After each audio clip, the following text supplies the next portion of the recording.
has been achieved and what challenges remain? My guest, Dr. Feseha Yitagesu, is the CEO of Industrial Development Corporation. A very warm welcome to the program. Thank you very much. I'm glad to be here. So, your organization, your corporation is what, 11 years old now? Yes, around a decade now. It's around a decade. Yeah. I know that Ethiopia wants to be the manufacturing hub, the premier manufacturing hub on the African continent, and this is the road. This leads to that destination. But what was it that triggered the very idea of industrial parks in this country? Yeah, so the idea of creating a cluster of industries, factories, was around in Ethiopian policymakers' mind long ago.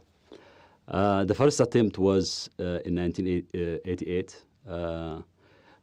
to create a cottage industry around Saris, now the place called Addis Industry Village. But it was not organized industrial park in a sense. There was no integrated infrastructure, one-stop service.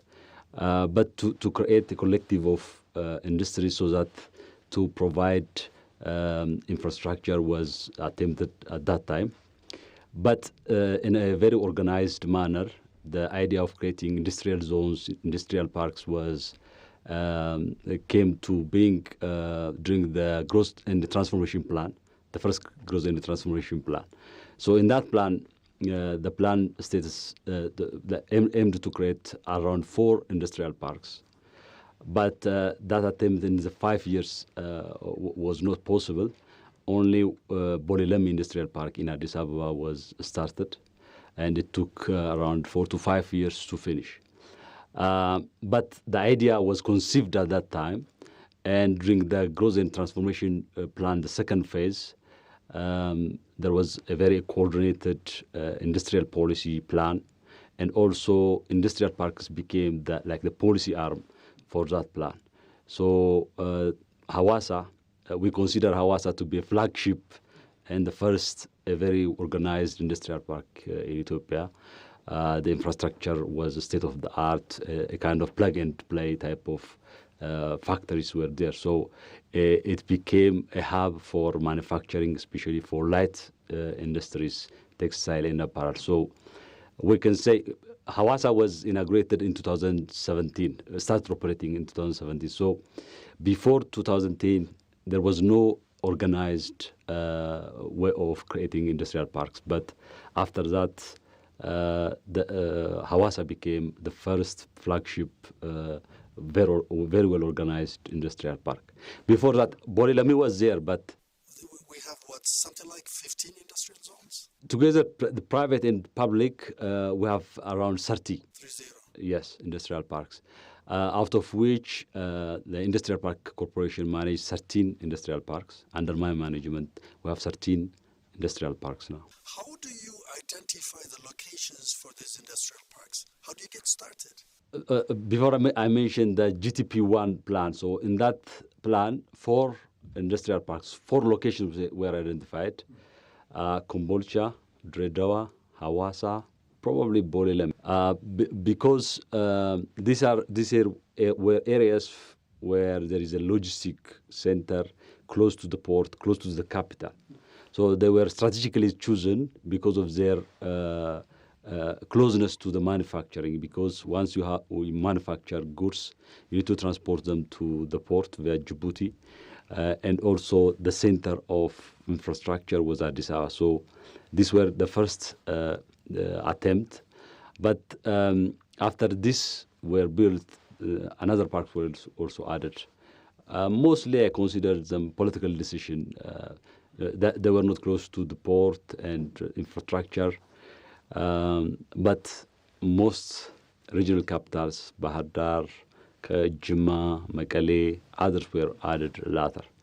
But the first criteria to have an industrial park and a special economic zone is to be closer to the logistics center. You need to have the infrastructure. Yes. And it has to be an urban center. An urban center, of course, yeah. What are the challenges that you face at the beginning when you were putting together these industrial parks? I mean, like I mentioned before, there was no experience, there was no skill in developing, building industrial parks and operating them. So it was an experience for Ethiopia. So first, these infrastructures were built by Chinese companies, and Hawassa for the first year was operated and managed by another company, foreign company. So first, to design and build such kinds of infrastructure was not easy, and also to operate them, to attract investment in those areas. So, but step by step, our boys and girls start to learn the skills, the knowledge, and they start to operate. So after a decade now, I'm confident that we have the skills, the knowledge to build and operate industrial parks. So at first it was not easy, but now we are I could say, one of the pioneers in operating and developing industrial parks across Africa. So you have all the services that these industrial parks need, like water, electricity, and so on and so forth. So it wasn't that easy to attract in the beginning potential companies or industries to start renting those places, right? It wasn't a smooth thing. Nothing like so. The very idea of industrial parks is like to create an integrated infrastructure for investors, industries to operate, because industries need first land, electricity, water, telecommunication infrastructure. To find such infrastructure in Ethiopia in one place is very difficult. It takes years to get the land, to get electricity, to get water. So the idea of industrial parks is to provide those infrastructures in one place so that industries start operating and producing immediately. And the second one is to provide service, integrated one-stop service for these industries, so that they will not go around in public institutions to get service. So one-stop service and the plug-in play types of infrastructure was the idea, so that especially foreign direct investors, when they come, they can easily start producing without spending a lot of money on capital goods and setting up their factories. So, for example, if you take Hawassa, the infrastructure was built in 9 months, and after the 9 months, almost all the shares were occupied. Oh, really? Yeah. So it started immediately exporting and operating, because AGOA was there, if you remember. So that free trade agreement attracted a lot of investment from China, India, and Turkish. So it was a good experience, a good experiment at that time. Is that experience replicated elsewhere in the other industrial parks? I mean, was it easy also to attract other investors in the rest of the other industrial parks? So if from 2017 up to 2021, 2020, there was a good vibe. Most of our shares were occupied. There was a large amount of flow of investment to Ethiopia. So I could say in short period of time, we were able to attract a lot of investment in our industrial parks. But because of the political instability, the suspension of AGOA, we start to lose some investment, and the flow have decreased. But even today, we have 88% of occupancy rate of our shares. Can you tell me a little bit more about those companies that have rented the shades? This garment and textiles and apparel products and what is agro-processing and so on, which is the majority of those investments? The first, the lion's share of our investment is in textile and apparel, followed by agro-processing, pharmaceutical, and recently we are seeing an interest in the surge in renewable energies like solar. So we are diversifying our approach, because of the COVID, the conflict, there was a shock. There was disruptions into our investment flow. So we have to diversify our approach. For example, before COVID, most of our sheds were occupied by foreign investors. Now, almost 60% of our investors are domestic investors. Oh, really? Yeah. So when you talk about the total number of companies that are operating in your industrial parks are what, 115? 118 now. It's increasing every day. So out of 180, 60% of them are domestic. So this is a recent phenomenon. So they are starting to construct their factories, bring machineries. They are not really into the production stage. A lot of them, some of them are started operating, but they are in the construction phase. But 60% of our tenants now are domestic. So there's a good prospect in the future because when these parks were built, the one of the prominent idea was knowledge technology transfer. So having domestic investors is a good sign to continue in bringing manufacturing and producing goods and commodities in Ethiopia. Primarily for export, right? Yes. Let's talk about the number of people that employ. It's one of the huge employers in this country, right? Over 100,000 people are employed by those industrial parks. So direct employment, direct jobs currently, as of today, is 73,000 employees. It has decreased since those from Agua. If you count the indirect jobs, because industrial parks, there is a study, one direct job creates an equivalent 2 to 3 indirect jobs. So if you count that, probably from 250,000 up to 300,000 employment opportunities are catered by our industrial parks. Is it competitive wages that those companies provide? So it needs to be improved. What we are encouraging our investors is not necessarily the basic salary, but they need to provide accommodation, food, other amenities for employees so that they will stay and be happy in their jobs.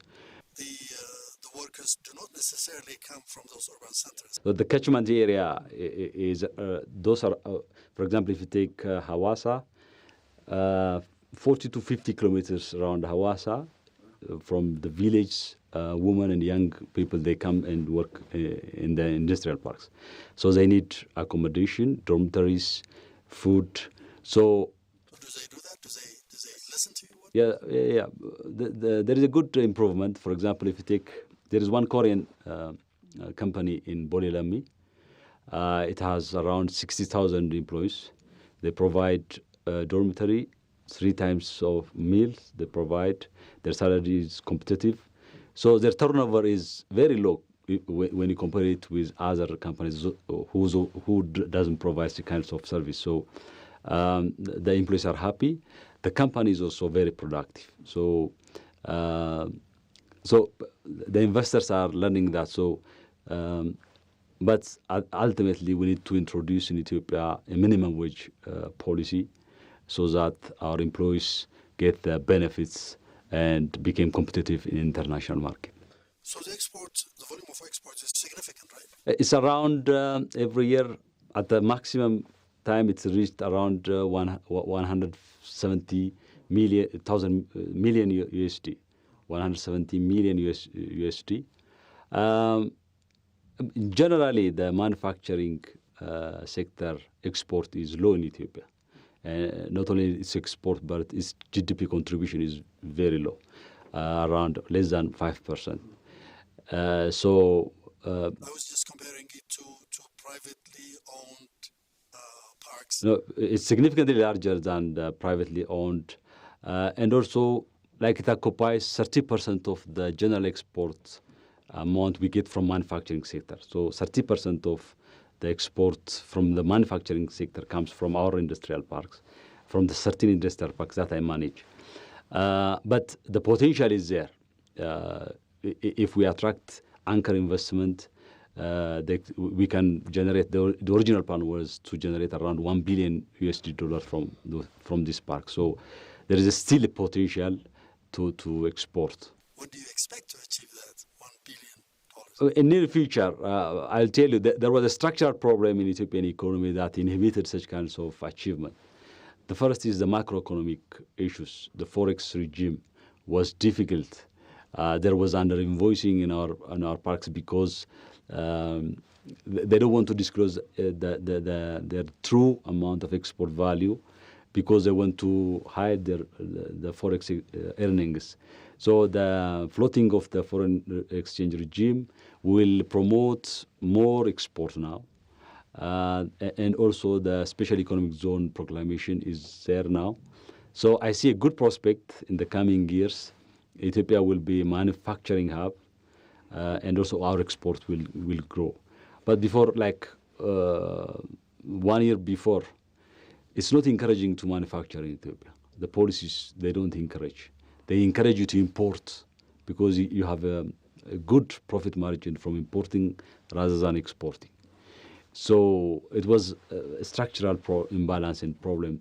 Now, once this thing is settled, we expect a lot of export growth from our industrial parks or from out of the industrial parks. What kinds of challenges do you face at the parks?